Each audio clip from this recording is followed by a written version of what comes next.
everybody. I would like to invite all of you to sit down as we continue with the program.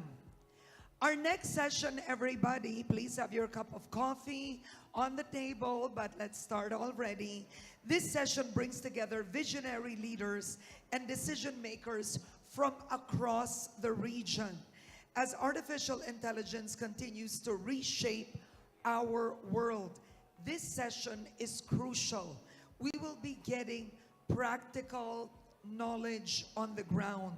So to open the session, we're honored to hear from a distinguished global education expert who will frame our discussion. Please join me. Let's give her a hand.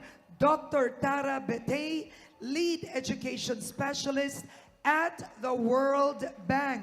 She shares her insights on AI and the driven future we have with it.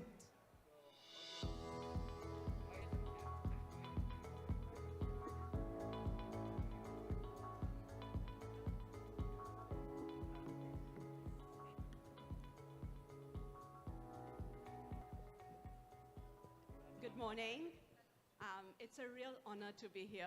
I've just been informed that I have 10 minutes, so I'm going to skip straight to the presentation. I want you to join me in imagining a classroom where every child has a personalized AI tutor. Now I want you to think about that same AI tutor silently deciding which kids fall behind. My talk today is about the tremendous opportunities that artificial intelligence opens up, how we can not just jump in making gains, but also leap through, but if we use it wisely. I'm going to be on this side of the stage, if that's okay, so I can move my slides. Now, what we do know is that we live in a digital world. About 95% of the population is connected to the internet. They have mobile connectivity. Now, that's different from the fact that a large percentage of them cannot use the internet, don't have actual connectivity, and that's a problem that we have to solve.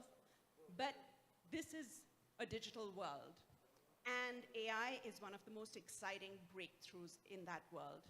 I want to show you a figure that I really like. It's a little cluttered. Forgive me, I wanted to put in as many lines as I could here, but let me try and explain what's happening in this figure. So the capability of AI, when it started, on a bunch of different parameters, on a bunch of different capabilities. And the capabilities are reading comprehension, image recognition, nuanced language interpretation, and speech recognition. Now, at 0, you have human performance.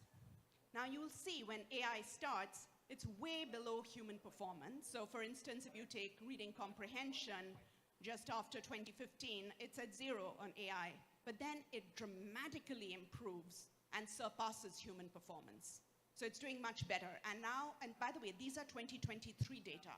So things have only, and in a range of different capabilities, we are seeing that artificial intelligence is now doing much better than human intelligence. So the potential to use this effectively is tremendous.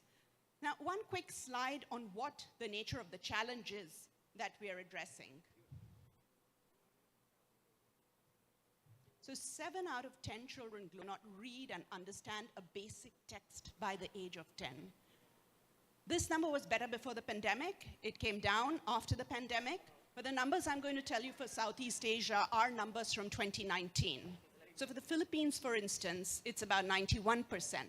For Cambodia, about 90% of children cannot read an age-appropriate text by the age of 10. For Vietnam, it is only 20%, so that's great. For Laos, on the other hand, it's 98%. But you get what I'm saying. A large majority of kids today simply cannot read and understand what's happening around them. And this is where the potential of AI really comes in. So how can AI help? There are 2 ways in which AI can help. So our focus is the student. One way, and this is what we hear a lot about, a lot of excitement and buzz, is how can we bypass these inefficient, teachers and human beings. So how can we reach students directly? Maybe next slide, if you can do that for me. And enter AI and provide these services directly. But then there's another way in which AI can come in, and that is by augmenting and helping and supporting teachers and administrators to improve the performance of students. Now, in the near term, at the World Bank, we really think this is where the promise lies. And we say that because we're already seeing this happening in well-performing education systems and countries, where AI is being used to augment the performance of teachers and administrators. It's not being used that much directly with students. And the second reason is that all of this is so new, we don't really have the research and evidence base to say that one works better than the other. So let's let our eggs in one basket, the AI basket, but let's diversify and use it to augment entities that we know have functioned very well when supported well. So with this, I want to give you a few examples across the world of how AI has been helping in three main areas: administrators, and then I'll go to students. So AI for teachers.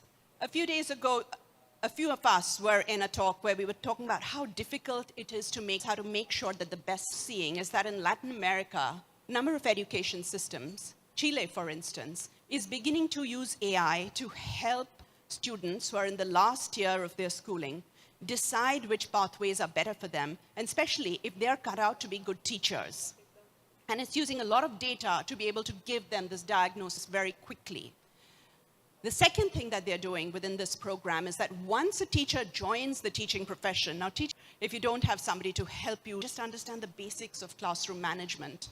So what this program in Chile is doing is precisely that. It's providing mentorship and help to young new teachers on things like classroom management, stress management, figuring out their workload, how to plan the day better. And the results of the study, which have been looking at this program, have been very positive. New teachers have found this to be very helpful and have been recommending it to other new teachers. For teachers, there is tremendous room to use AI creatively to help teachers perform what is really perhaps the most challenging job in the world well. So TeachFX is an example from the US. What TeachFX does is it audio records classroom interactions inside the classroom. So, you know, a teacher is teaching, that's being recorded, and then over a month, that data is used with the teacher to understand, well, was the teacher talking all the time, not letting students talk? And if some students were talking, were they equally represented? Were certain types of students just quiet in the classroom? What was happening?